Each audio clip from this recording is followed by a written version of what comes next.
오늘 말씀은 너무나도 잘 아는 말씀입니다.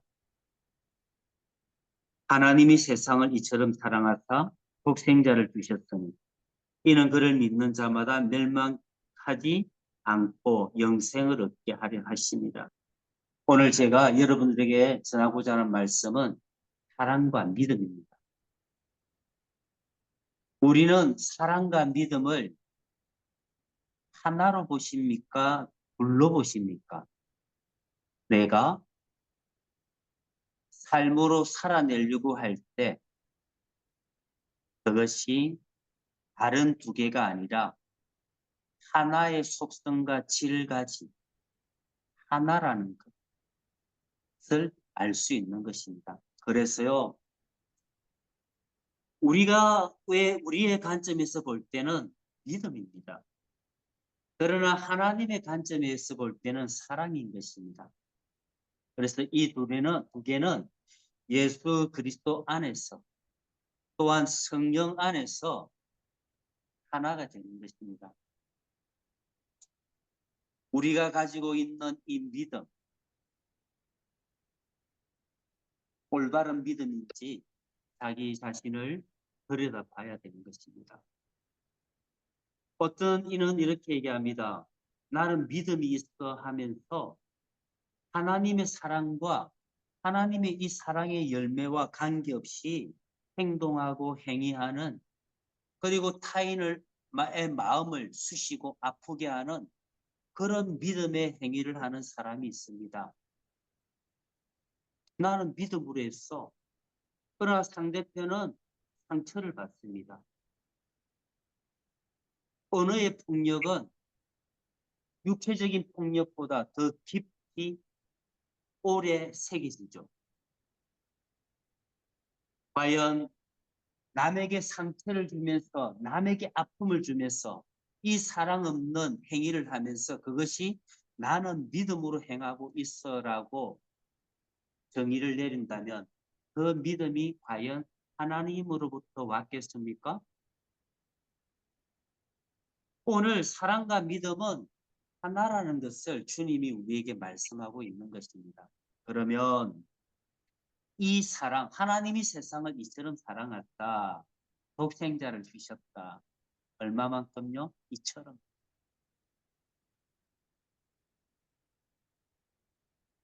이처럼 사랑하사 자기의 아들, 곧 자기 자신을 우리에게 주셨죠. 그러나 그 하나님의 사랑을 우리가 어떻게 받아들여요? 행위를 통해서, 선행을 통해서 받아들여야 됩니까? 만일에 우리의 선행과 우리의 의로 하나님의 사랑을 받아들인다면 우리는 잘못 믿고 있는 것입니다. 하나님의 사랑은 오늘 말씀에 무엇으로 받는다고요? 그를 믿는 자마다 멸망하지 않고 영생을 얻게 하려 하십니다. 예수를 믿음으로 말미암아 우리는 그 하나님의 사랑을 내 속에 받아들인다라고 말씀하고 있습니다. 여러분, 어떤 이는 믿음으로 말미암아 구원을 받아, 아니야 그래도 행위를 통해서 우리는 살아가야 되라고 이 두 개가 팽팽하게 이렇게 대치할 때가 있습니다. 그러나 이 믿음의 깊이가 깊어지면 이것은 둘로 나누어지는 게 아니라 하나가 된다라는 것을 알 수 있습니다. 곧 그리스도인들은 행위로서 구원을 받는 게 아닙니다. 그럼에도 불구하고 우리는 삶으로, 행위로 나타내야 되는 것입니다. 그 삶으로 나타나는 것이 우리의 믿음입니다. 그래서 믿음이 제대로 된 믿음이라면 하나님의 사랑을 나타내는 것입니다. 그래서 여러분, 하나님의 사랑은 우리의 믿음보다 큽니다. 그래서 그 믿음이 우리 속에 들어왔을 때는 우리 인간의 한계와 불완전함 때문에 그 믿음에 불순물이 많이 끼어 있죠. 하지만 이게 여기에 비해서 하나님의 사랑은 불순물이 없는 완전한 사랑입니다. 그 하나님의 사랑이 우리의 가지고 있는 인간의 한계를 가지고 있는 우리 속에 있는 이 믿음을 점점점 침투해 들어와서 그 하나님의 사랑으로 우리 속에 있는 이 믿음이 하나님의 사랑의 그 믿음과 하나님의 사랑의 그 질과 그 속성과 같은 질로 만들어가는 것입니다. 그래서 하나님의 사랑, 우리의 믿음이 그 속성과 질이 같아질 때 우리는 온전한 삶으로서 살아낼 수 있는 것입니다. 그래서 야고보서는 이렇게 얘기하죠. 영혼 없는 몸이 죽은 것 같이 행함이 없는 믿음은 죽은 것이라. 야고보서에서는 행함과 믿음을 같이 보는 것입니다. 성경은요, 창세기부터 요한계시록까지 그 흐름과 주제와 맥이 그 하나님이 주시고자 하는 그 메시지가 똑같습니다. 야고보서에서 만일에 행위를 통해 구원을 받아 이러면 오늘 요한복음 말이 안 되는 것입니다. 이 두 개를 합치면 야고보서에는 또한 요한복음에는 뭘 얘기하는 겁니까? 사랑은 다른 말로 하면 나의 믿음이야. 우리 안에 있는 이 믿음이 나타나게 될 때 그것이 사랑으로 나타나 이렇게 말씀하고 있는 것입니다. 그래서 요한복음에는요. 하나님의 사랑을 받아들이는 것, 내 안에 하나님의 사랑으로 살아가는 것, 그것이 믿음이라고 속에서 우리에게 말씀하는 것입니다. 우리는 내 속에서 그 믿음이 있다라고 하면 하나님의 사랑으로 살아가셔야 됩니다. 그러나 믿음이 있다라고 하면서 그에게 하나님의 사랑이, 예수님의 사랑이 보이지 않는다면 그 믿음은 진짜가 아닐 가능성이 매우 많습니다. 왜냐하면 내 속에 하나님이 계시고 하나님의 사랑이 있다면 그것은 나의 믿음을 통해 정확하게 드러나는 것입니다. 그래서 요한복음이나 야고보서에는 믿음은 사랑이야. 사랑은 믿음으로 표현돼. 그렇게 보는 것입니다. 어떤 원리냐면 이런 것입니다. 여기에 물통이 두 개가 있습니다. 이 하나는 하나님의 사랑입니다. 그리고 이 하나는 우리의 믿음입니다. 나의 믿음입니다. 그러나 이 물통 두 개는 떨어져 있는데요. 이 밑에 안으로 연결해서 호수로 연결해서 만들어져 있습니다.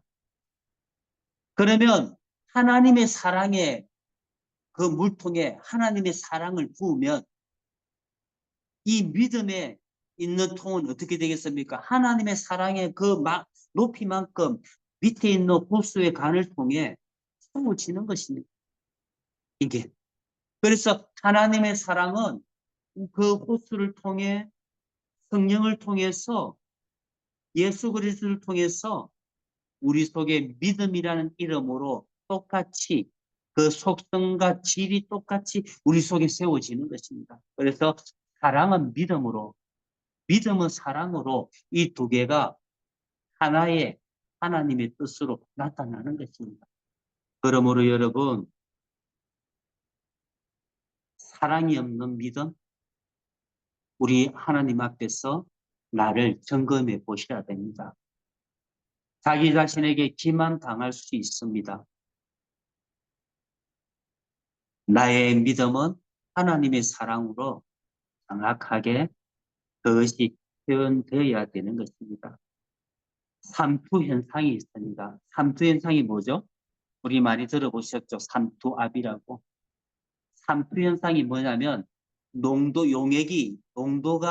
이렇게 간이 이렇게 있으면 농도가 짙은 거와 농도가 낮은 거, 농도가 높은 거와 농도가 낮은 게 있죠.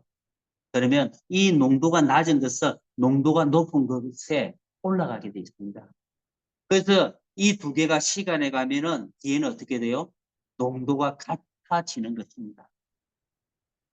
하나님의 사랑과 내가 바라보는 나의 믿음이 시간이 가면서 하나님께서는 그 작업을 하십니다. 얘야, 내가 너를 얼마나 사랑하는지. 그러면서 우리의 삶에 들어오셔서 하나님의 사랑을 계속해서 지속적으로 우리의 평생, 나의 평생에 부어주십니다. 언제까지요? 내가 가지고 있는 이 믿음이 하나님이 가지고 있는 그 사랑으로 충만해질 때까지. 즉, 하나님의 그 사랑이 내 안에 있는 이 믿음이 같은 사랑과 같은 믿음의 질이 그 속성이 될 때까지 하나님은 나를 우리의 삶에서 교육시키시고 훈련시키십니다. 그래서 여러분들이 살아가는 인생에서요, 희노애락이 있고 기쁨이 있고 슬픔이 있을 것입니다. 많은 우여곡절 끝에 살아왔을 것입니다. 그 모든 세월 동안 하나님은 우리를 교육하시고 훈련하셔서 우리가 가진 이 믿음이 거짓이 없는 믿음, 순전한 믿음, 하나님의 그 사랑을 담을 수 있는 그 믿음으로 만들기 위해서 우리의 평생에 하나님은 우리를 단련하시고 연단하고 계시는 것입니다. 어제 제가 설교 준비를 하면서 사진을 찾아봤습니다. 우리 아이들 돌사진. 우리 집에는요, 생일 사진이 제일 많습니다. 생일만 되면 케이크 사가지고 생일 축하, 이런 생일. 그 노래를 늘 불렀습니다. 20년 넘게. 그래서 저희들 집에는 애들이 어릴 때부터 생일 때만 늘 생일 축하했기 때문에 그거를 사진과 동영상을 남겨뒀기 때문에 계속 있죠. 그러면서 그런 사진들을 보면서 제가 아내의 모습과 얼굴을 봤습니다. 아내의 모습을 보면서 마음이 울컥했습니다. 아내의 사진, 한 장면의 사진이 아직도 기억에 남는데요. 아내가 웃고 있는데 그 눈에 슬픔이 있었습니다. 그래서 제가 생각했죠. 가난이 가지고 오는 아픔인가? 사람이 질병도 아픔이 있지만 가난에도 엄청 아픔이 있습니다. 그 아내의 눈을 보게 된 것이죠.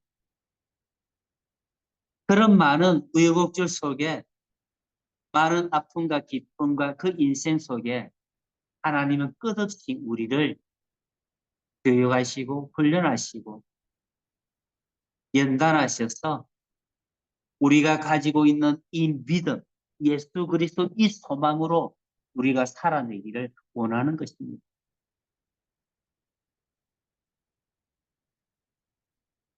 그래서 한편으로는 경제적인 부분을 볼 때는 아픔이 있었습니다. 그러나 한편으로는 나의 아픔과 이 삶 속에서 그럼에도 불구하고 나의 부족과 나의 연약함과 나의 삶의 안타까운 사건들이 파노라마처럼 지나가지만 그럼에도 불구하고 하나님은 우리 가정을 붙잡고 있었고 아내를 붙잡고 있었고 나를 붙잡고 있었고 하나님의 사랑으로 우리를 감싸서 그 은혜로 우리를 인도하고 있었다라는 것. 그것을 느낄 때 감사하지 않을 수가 없었습니다. 그렇습니다. 우리는 우리의 인생에서 무엇을 보느냐? 나의 가난과 없는 것을 볼 것이냐? 그럼에도 불구하고 나와 함께하는 그 하나님의 사랑을 볼 것이냐? 거기에 우리는 슬퍼할 수도 있고 기뻐할 수도 있고 웃을 수도 있는 것입니다.